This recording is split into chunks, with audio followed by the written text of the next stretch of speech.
Hello friends, आज की इस वीडियो में हम डिस्कस करेंगे एंटोनियो ग्राम्सी जी के एजुकेशनल फिलॉसफी मतलब कि उनके शैक्षिक विचार के बारे में। सो फ्रेंड्स, इस टॉपिक से आपके क्वेश्चन बनते हैं कि ग्राम्सी जी के शैक्षिक सिद्धांत पर संक्षिप्त टिप्पणी लिखो करके। इसके अलावा भी आपको एक बात का ध्यान रखना है कि इस वाले टॉपिक को नव ग्राम्शियन सिद्धांत करके भी बोला जाता है। सो इसको आपको पता होना चाहिए, क्योंकि क्वेश्चन को कई बार घुमा फिरा कर नव ग्राम्शियन सिद्धांत क्या है इस पर संक्षिप्त टिप्पणी लिखो करके भी क्वेश्चन आ जाता है।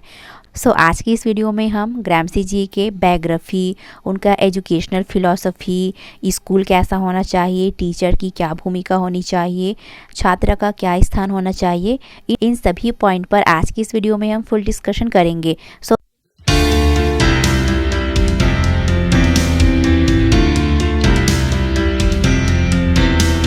सो फ्रेंड्स, इस वीडियो में आगे बढ़ने से पहले हम इसका थोड़ा सा इंट्रोडक्शन देख लेते हैं।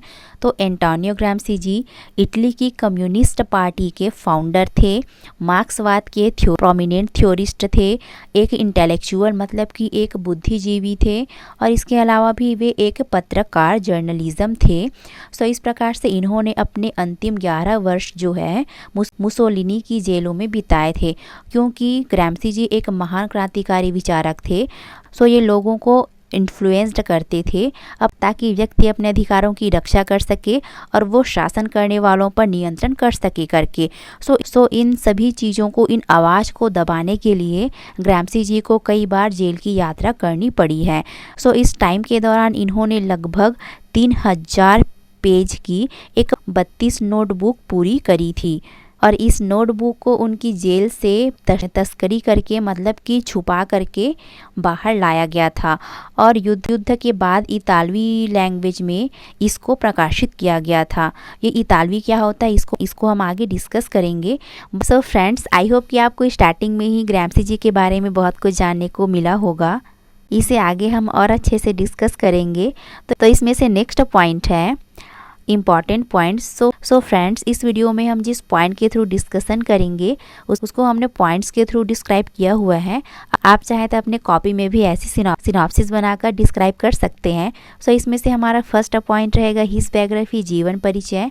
नेक्स्ट पॉइंट रहेगा एजुकेशनल फिलॉसफी, शैक्षिक विचार, या फिर नव ग्राम्शियन सिद्धांत। इसे आप लोग ब्रैकेट में लिख लीजिएगा जिससे कि आपको वो चीज़ें जो है याद रहेंगी। वही नेक्स्ट पॉइंट रहेगा स्कूल कैसा होना चाहिए ग्राम्सी जी के अकॉर्डिंग। फिर उसके बाद हम देखेंगे टीचर प्लेस, शिक्षक की भूमिका क्या होनी चाहिए, और लास्ट सेकंड पॉइंट रहेगा स्टूडेंट प्लेस, छात्र का स्थान। और लास्ट में हम इनका थोड़ा सा कंक्लूजन देखेंगे कि इसमें से ग्राम्सी जी का लाइफ बायोग्राफी इस प्रकार से है। तो ग्राम्सी जी का जन्म हुआ था 22 जनवरी 1891 को एलिस सर्दानिया, जो कि इटली में है, वहाँ इनका जन्म हुआ था। सो इस प्रकार से इन्होंने अपने स्कॉलरशिप के माध्यम से ही अपना कॉलेज कंप्लीट करी थी। यूरिन में इन्होंने अपने विश्वविद्यालय की शिक्षा अपनी पूरी करी। सो इस प्रकार से ग्राम्सी जी का नेशनैलिटी है इतालवी, मतलब कि ये इटली के निवासी हैं। सो इस प्रकार से इनकी राष्ट्रीयता क्या हुई, इतालवी हुई, जैसे कि हमारी नेशनैलिटी क्या है, भारतीय है। सो इस प्रकार से ग्राम्सी जी इन लोग से इम्पैक्ट थे, जिनमें से कार्ल मार्क्स, व्लादिमीर लेनिन और ये फ्रेडरिक एंगेल्स से ज़्यादा प्रभावित थे। सो इस प्रकार से इस महान क्रांतिकारी विचारक की डेथ हुई 27 अप्रैल 1937 को रोम में, जो कि इटली में है। वही नेक्स्ट पॉइंट है एजुकेशनल फिलॉसफी, शैक्षिक सिद्धांत या फिर नव ग्राम्शियन सिद्धांत। सो इसमें से फर्स्ट पॉइंट है एम्फेसिस ऑन डेमोक्रेटिक एजुकेशन, जनतांत्रिक शिक्षा पर बल। सो इसमें ग्राम्सी जी के अकॉर्डिंग चूँकि इटली में इमीडिएट एजुकेशन सिस्टम मतलब कि तात्कालिक शिक्षा प्रणाली के विपरीत न्यू एजुकेशन मतलब कि नई शिक्षा, जिसे जनतांत्रिक शिक्षा कहा, डेमोक्रेटिक एजुकेशन कहा जा सकता है, वहाँ इसका प्रतिपादन करना बहुत ही आवश्यक हो गया था, क्योंकि वहाँ के शासक जो हैं लोगों पर अत्याचार करते थे, उन पर दबाव डालते थे। तो मतलब कि इसे हम सिंपल से वे में समझने की कोशिश करें तो ग्राम्सी जी नई शिक्षा को लाना चाहते थे अपने एजुकेशन सिस्टम में।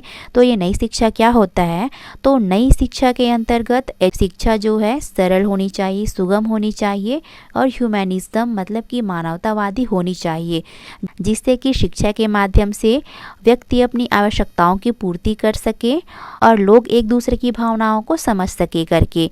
सो फ्रेंड्स, नेक्स्ट पॉइंट में आगे बढ़ने से पहले मैं आपको बताना चाहूँगी कि ग्राम्सी जी का एजुकेशनल फिलॉसफी 15th पॉइंट में दिया गया है, बट इसमें हम इनके कुछ ही पॉइंट्स को डिस्कशन करेंगे जितना हमारे लिए इम्पॉर्टेंट है। बाकी इसके पूरे 15th पॉइंट को मैं आपको टेलीग्राम चैनल B.Ed मंत्रास में प्रोवाइड कर दूंगी। सो आप उसे वहां जाकर देख सकते हैं। सो फ्रेंड्स, इसके नेक्स्ट पॉइंट पर आगे बढ़ने से पहले मैं आपको यह बताना चाहूँगी कि उस टाइम इटली में शासकों द्वारा लोगों पर अत्याचार किया जा रहा था, उनका दमन और शोषण किया जा रहा था। तो इन्हीं सब चीज़ों को ध्यान में रखते हुए ग्राम्सी जी ने लोगों को अपने अधिकारों की रक्षा के लिए और लोगों द्वारा शासकों पर नियंत्रित करने के दृष्टिकोण से अपना एजुकेशनल फिलॉसफी को दिया है। तो इन चीज़ों को ध्यान में रखते हुए आपको इन पॉइंट्स को समझने की कोशिश करनी है। नेक्स्ट पॉइंट है education for freedom from political slavery, राजनीतिक दासता से मुक्ति हेतु शिक्षा। सो इसमें ग्राम्सी जी का यह कहना है कि यदि हम एजुकेशन का हिस्ट्री देखें, शिक्षा का इतिहास को हम देखें, तो इससे हमें साफ पता चलता है कि जो सत्ता चाहने वाले जो भी प्रत्येक वर्ग के लोग हैं वो अपने सेल्फ एजुकेशन के थ्रू, मतलब कि अपने स्वयं के स्वायत्त शिक्षा के द्वारा सत्ता के लिए अपने को तैयार करते हैं। सो फ्रेंड्स, यदि मैं इसे आपको सिंपल से वे में बताने की कोशिश करूँ तो इसमें ग्राम्सी जी लोगों को एजुकेशन के थ्रू उन्हें जागरूक करना चाहते थे ताकि लोग अपने अधिकारों को जान सके, अपने अधिकारों की रक्षा कर सके और वह किसी शासक के द्वारा उन्हें दबाव न डाला जा सके करके। सो इस प्रकार से ग्राम्सी जी एजुकेशन के थ्रू व्यक्ति को राजनीतिक दासता से मुक्त करना चाहते थे। वही नेक्स्ट पॉइंट है education for the development of the ability to resist exploitations and oppression, शोषण एवं दमन का प्रतिकार करने की क्षमता के विकास हेतु शिक्षा। सो इसमें ग्राम्सी जी के अकॉर्डिंग एजुकेशन ऐसा होना चाहिए जो व्यक्ति को या फिर नागरिकों को अपने जो भी ह्यूमन राइट्स हैं, अपने अधिकारों के प्रति उन्हें जागरूक कर सके और इसके साथ ही साथ लोगों को दमन और शोषण के विरुद्ध प्रतिकार, मतलब कि बदला लेना, अपने अधिकारों की रक्षा करने के योग्य बना सके करके। सो इस प्रकार से नेक्स्ट पॉइंट है अपोज्ड टू इमीडिएट एजुकेशन, तात्कालिक शिक्षा का विरोध। क्योंकि इटली में जो तात्कालिक शिक्षा था वो धनाढ्य वर्ग के प्रति वर्चस्व बढ़ाने वाला था और गरीबों के शोषण को बढ़ावा देने वाली थी। सो ग्राम्सी जी ने इन सभी चीज़ों पर विचार करते हुए शिक्षा पर सभी वर्ग के लोगों का नियंत्रण होना चाहिए, ऐसा मानते हुए वो प्रेजेंट एजुकेशन सिस्टम का विरोध करते हैं, तात्कालिक शिक्षा का विरोध करते हैं। वही नेक्स्ट पॉइंट है the responsibility of education should be on the administration, शिक्षा का उत्तरदायित्व प्रशासन पर होना चाहिए। सो इसमें ग्राम्सी जी का यह मानना था कि एजुकेशन का रिस्पॉन्सिबिलिटी गवर्नमेंट के पास होनी चाहिए, प्रशासन पर होनी चाहिए करके, ताकि सभी लोगों के पास एजुकेशन पहुंच सके, सभी लोग एजुकेट हो सके करके। सो इस प्रकार से ग्राम्सी जी का यह मानना था कि गवर्नमेंट के द्वारा जो भी शैक्षिक खर्च हैं उनका वहन करने की व्यवस्था होनी चाहिए करके। सो फ्रेंड्स, आई होप कि मैंने अभी तक के जितने भी 5 पॉइंट्स को डिस्कशन किए हैं वो आपको अच्छे से समझ में आ गए होंगे। इसी तरह से नेक्स्ट पॉइंट है प्रमोशन ऑफ वोकेशनल एजुकेशन, व्यावसायिक शिक्षा को प्रोत्साहन। तो इसमें ग्राम्सी जी का यह कहना है कि जो नॉर्मल स्कूल होता है, सामान्य विद्यालय होता है, वहाँ किसी न किसी रूप में जाने या फिर अनजाने में जो वोकेशनल एजुकेशन है, व्यावसायिक शिक्षा का उद्देश्य है, उसका उपेक्षा हो जाता है। तो इन सब चीज़ों को ध्यान में रखते हुए ग्राम्सी जी ने वोकेशनल एजुकेशन को इनकरेज करने की, प्रोत्साहन करने को वे आवश्यक मानते हैं। सो फ्रेंड्स, ग्राम्सी जी का एजुकेशनल फिलॉसफी थोड़ा टिपिकल है क्योंकि उनके विचार जो है टाइम के अकॉर्डिंग परिवर्तित होते रहे हैं, बट मैंने इस वीडियो में उनके एजुकेशनल फिलॉसफी को पॉइंट्स के थ्रू इजी से इजी वे में बताने की कोशिश करी है। तो इसे बस आप लोग ध्यान से सुनना और समझने की कोशिश करना। तो इसमें से नेक्स्ट पॉइंट है normal school only active school, सामान्य विद्यालय ही सक्रिय विद्यालय है। सो इसमें आपको एक बात का पहले ध्यान रखना है कि इसमें सक्रिय विद्यालय को ध्यान में रखना है। क्योंकि इसमें ग्राम्सी जी का यह कहना है कि एक्टिव स्कूल मतलब कि सक्रिय विद्यालय का चरम उत्कर्ष, उसका क्लाइमेक्स है रचनात्मक विद्यालय। तो यदि हम इसे सिंपल से वे में समझने की कोशिश करें तो कि जो एक्टिव स्कूल होता है उसका अंतिम रूप ही क्या है, क्रिएटिव स्कूल, रचनात्मक विद्यालय हुआ। तो हमें रचनात्मक स्कूल बनाने के लिए पहले फर्स्ट स्टेप होता है हमारा, फर्स्ट एम होना चाहिए स्कूल में डिसिप्लिन इस्टेब्लिश किया जाना, अनुशासन स्थापित करना। उसके बाद ही रचनात्मक विद्यालय स्थापित हो सकता है करके। सो इस प्रकार से ग्राम्सी जी सामान्य विद्यालय को ही सक्रिय विद्यालय, रचनात्मक विद्यालय मानते हैं। सो फ्रेंड्स, आई होप कि आपको ये पॉइंट भी अच्छे से समझ में आ गए होंगे। अब वही नेक्स्ट पॉइंट है balance and harmony between secondary school and university, माध्यमिक विद्यालय एवं विश्वविद्यालय के बीच संतुलन व सामंजस्य। सो इसमें ग्राम्सी जी के अकॉर्डिंग एजुकेशन का अंतिम उद्देश्य है ना, उसका चरम उद्देश्य केवल कॉलेज पर ही नहीं छोड़ना चाहिए। मतलब कि बच्चे को शुरुआती दौर से ही उसे प्राथमिक स्कूल से ही उनमें स्वतंत्र व्यक्तित्व का विकास करना चाहिए, उनके रिस्पॉन्सिबिलिटी, उनमें जिम्मेदारियों का विकास करना चाहिए। बच्चे में इन सभी चीज़ों को डेवलपमेंट करना क्या है, स्कूल एजुकेशन का कंट्रीब्यूशन होना चाहिए करके, स्कूली शिक्षा का इन सब चीज़ों में योगदान करना चाहिए करके। वही नेक्स्ट पॉइंट है coordination between education and teaching, शिक्षा और शिक्षण में समन्वय। सो फ्रेंड्स, इसमें एजुकेशन और टीचिंग में एक सीली सा डिफरेंस है। तो इसमें ग्राम्सी जी का यह कहना है कि स्कूल में जो भी एजुकेशन प्रोवाइड किया जाता है वो रियल लाइफ से कनेक्ट नहीं होने की वजह से, समन्वित नहीं होने की वजह से हमारा जो एजुकेशन है और जो टीचिंग टेक्निक है उसमें भी आपस में कोई यूनिटी देखने को, एकता देखने को नहीं मिलता है, जिसकी वजह से हमारा एजुकेशन और टीचिंग टेक्निक आपस में कनेक्ट नहीं हो पा रहा है, उसे हम रिलेट नहीं कर पा रहे हैं। तो इसमें ग्राम्सी जी के अकॉर्डिंग जिस प्रकार शिक्षक और छात्र के बीच कनेक्शन होता है, संबंध होता है, तो ठीक इसी प्रकार से एजुकेशन और टीचिंग टेक्निक में भी समन्वय स्थापित करने की आवश्यकता है करके। लास्ट पॉइंट है emphasis on establishment of creative school, रचनात्मक विद्यालयों की स्थापना पर बल। तो इसमें creative school in the sense कि ग्राम्सी जी के अकॉर्डिंग कि रचनात्मक स्कूल यह संकेत करता है कि बच्चा स्वयं से मोटिवेट होता है और वह अपने स्वयं के प्रयासों से नॉलेज एक्वायर करता है, वह ज्ञान प्राप्त करता है करके। सो इस प्रकार से टीचर केवल एक मार्गदर्शक होता है, मित्र के रूप में कार्य करता है करके। सो इस प्रकार से इसमें स्टूडेंट ही एक्टिव होता है, वह सेल्फ मोटिवेट होता है और वह अपने स्वयं प्रयासों के बेसिस पर नॉलेज एक्वायर करता है। इसी को ग्राम्सी जी ने क्रिएटिव स्कूल कहा है। सो फ्रेंड्स, आई होप कि आपको ये सभी पॉइंट अच्छे से समझ में आ गए होंगे। अब नेक्स्ट पॉइंट है टीचर प्लेस, शिक्षक का स्थान। तो इसमें ग्राम्सी जी के according Gramsci stands out as a key thinker for informal teachers. अनौपचारिक शिक्षकों के लिए ग्राम्सी जी एक प्रमुख विचारक के रूप में सामने आते हैं। जैसा कि हमने स्टार्टिंग में डिस्कशन किया कि एजुकेशन ऐसा होना चाहिए जो बच्चे को स्कूली शिक्षा के साथ ही साथ उन्हें रियल लाइफ से कनेक्ट करने वाला होना चाहिए करके। सो इस प्रकार से ये प्रैक्टिकली एजुकेशन, व्यवहारिक शिक्षा को इम्पोर्टेंस देते हैं और अनौपचारिक शिक्षा को ये इम्पोर्टेंस देते हैं।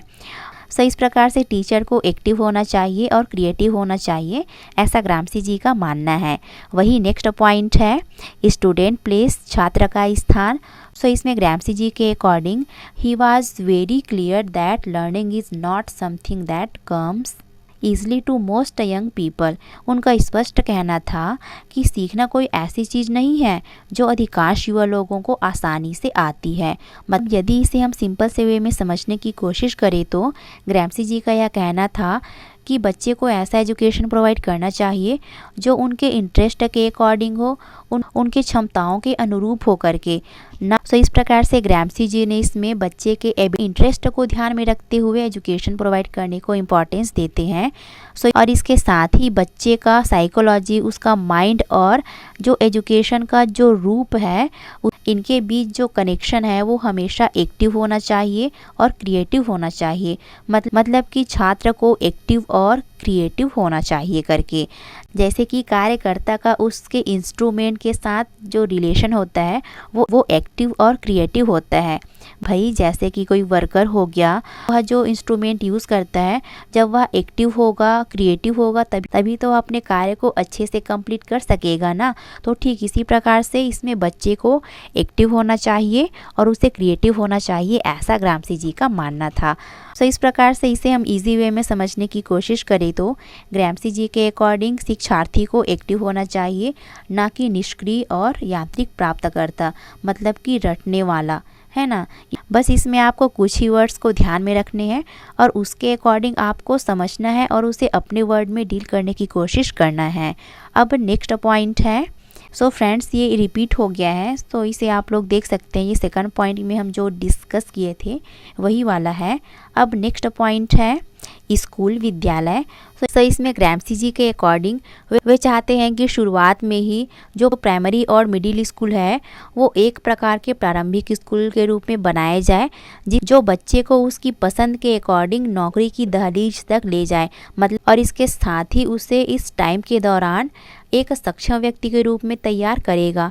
मतलब यदि इसे हम सिंपल से वे में समझने की कोशिश करें तो ग्राम्सी जी ऐसा स्कूल बनाने पर जोर देते हैं जिसमें प्राइमरी और मिडिल दोनों स्कूल एक साथ हो, जिसमें बच्चे को शुरुआत से ही उन्हें वोकेशनल एजुकेशन, व्यावसायिक प्रशिक्षण प्रदान किया जाए ताकि बच्चा आर्थिक रूप से सशक्त व्यक्ति बन सके। और इसके साथ ही स्कूल में ऐसा माहौल क्रिएट किया जाए जो बच्चे में सोचने समझने की क्षमताओं को डेवलप कर सके, उन्हें अध्ययन करने और शासन करने वाला या फिर शासन करने वालों को किस तरीके से नियंत्रित करना है, उनमें इन सभी क्वालिटीज़ को डेवलपमेंट करना चाहते हैं। इन्हें ग्राम्सी जी इन चीज़ों पर बल देते हैं क्योंकि उस टाइम शासकों द्वारा लोगों पर बहुत ही ज़्यादा अत्याचार किया जाता था, उनका दमन और शोषण किया जाता था। सो इन सभी चीज़ों को ध्यान में रखते हुए ग्राम्सी जी ने बच्चे में इन सभी क्वालिटीज़ को डेवलपमेंट करने पर एम्फेसाइज करते हैं ताकि वे अच्छा शासन करने वाला बन सके या फिर वे अच्छा शासक बन सके, अधीनस्थ बन सके करके। सो फ्रेंड्स, आई होप कि आपको ये पॉइंट भी अच्छे से समझ में आ गए होंगे। सो फ्रेंड्स, इस प्रकार से इसके कंक्लूज़न में हम देखें तो इससे स्पष्ट होता है कि एंटोनियो ग्राम्सी जी एक महान क्रांतिकारी विचारक थे। जैसा कि हमने स्टार्टिंग में डिस्कशन किया कि ग्राम्सी जी के आवाज़ को, उनके क्रांतिकारी विचार को दबाने के लिए उन्हें कई बार जेल की यात्रा करनी पड़ी थी ताकि लोग उनके विचारों से इन्फ्लुएंस ना हो सके करके।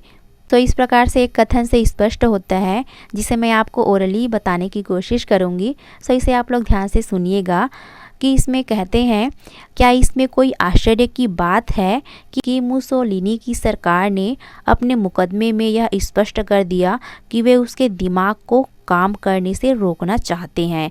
मतलब कि उस टाइम इटली में जो प्रेजेंट गवर्नमेंट थी वो इतना ग्राम्सी जी के विचारों से इतना डर चुके थे कि वे ग्राम्सी जी के विचारों को, उनकी आवाज़ को दबाना चाहते थे, उनके दिमाग को काम करने से रोकना चाहते हैं। इससे यही स्पष्ट होता है कि वे ग्राम्सी जी को उन कार्य करने से रोकना चाहते हैं। नहीं तो इस प्रकार से ग्राम्सी जी जनतांत्रिक डेमोक्रेटिक एजुकेशन पर एम्फेसाइज करते हैं और वे तात्कालिक शिक्षा का विरोध करते हैं और इसके साथ ही साथ वे वोकेशनल एजुकेशन को करेज करते हैं, व्यावसायिक शिक्षा को प्रोत्साहित करते हैं, बच्चे को एक्टिव बनाने पर वे एम्फेसाइज करते हैं, उन्हें क्रिएटिव बनाने पर वे एम्फेसाइज करते हैं, क्रिएटिव स्कूल को इस्टेब्लिश करने पर वे एम्फेसाइज करते हैं। सो फ्रेंड्स, आई होप कि आपको ये सभी पॉइंट अच्छे से समझ में आ गए होंगे। इसका PDF आपको टेलीग्राम चैनल B.Ed मंत्रास में मिल जाएगा। सो इसे आप लोग वहाँ जाकर ज्वाइन कर सकते हैं और इसके साथ ही आप इस चैनल को इंस्टाग्राम में भी फॉलो कर सकते हैं। और फ्रेंड्स, हमने इस सब्जेक्ट से रिलेटेड जितने भी टॉपिक्स पर डिस्कशन किया हुआ है उसका हमने एक प्लेलिस्ट बना रखा है, का लिंक हमने डिस्क्रिप्शन बॉक्स में दिया हुआ है। आप चाहें तो वहाँ से भी स्टडी कर सकते हैं। सो यह वीडियो अच्छे लगे तो फिर इसे ज़रूर से लाइक शेयर कर दीजिएगा और इसी तरह के वीडियोस के लिए चैनल को सब्सक्राइब करना ना भूलें। Thanks for watching.